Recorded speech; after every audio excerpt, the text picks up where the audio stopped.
Ako ste spokojní s výsledkom referenda, čo sa týka teda plánovanej výstavby spalovne tu v Skalici?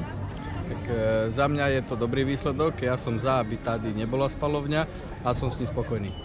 A poznáte aj nejakých politikov alebo politické hnutie alebo nejakých poslancov, ktorí vlastne boli v tomto zaangažovaní boji proti...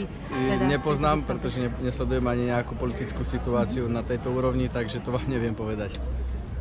Podľa toho, co ja viem, teda som sledovala ty videá, hlavne, teda naživo som nevidela tam na tých stretnutiach, ale co som videla podľa tých videí, tak pán Suja tam vystupoval z Hnutí Republika.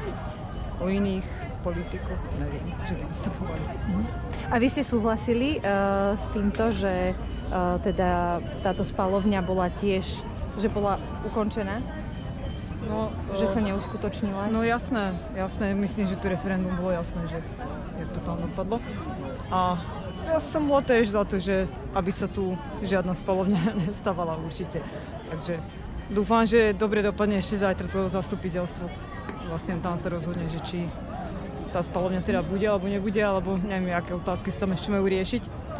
Tak uvidíme. Tu v Skalici prebehlo úspešné referendum za zrušenie spalovne, ktorá tu mala byť postavená. Viete mi povedať, ktorí politici alebo ktorá strana sa najviac v tomto zúčastnila, v tomto boji? Ja som to tak akože nesledovala, že ktorá strana alebo politické hnutie alebo ktorí poslanci. Mňa zaujímala konkrétne len tá otázka, akože či áno alebo nie. Že čo bolo za tým, nejaké akože ťahy alebo akože nejaké tlaky, tak to ma nezaujímalo. Ja si myslím, že všetkých občanov takto to brali. Že proste bojovali za to, aby tá Skalica zostala vlastne akože čistá, alebo proste táto rekreačná oblasť, teda fakticky vinohrady a všetko, aby to zostalo okolo tej prírody, teda sa to točilo vlastne, aby to zostalo tady akože to pôvodné. Aby tu neboli nejaké zásahy do toho. Takže ste spokojná s výsledkom referenda? Ja som spokojná s tým výsledkom. Viete čo, ja politické stranu ako takú nesledujem.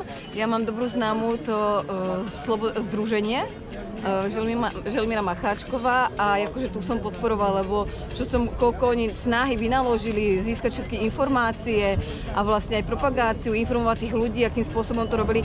Nerobili to, aby to bolo na politickej strane. Ona proste bojuje za občanov a to sa mi páčilo. A ako referendum dopadlo, to som hrdá Skaličanka teda, že sme sa sklbili a že sme to vyhrali. A dúfame, že tu teda tá spalovňa nebude.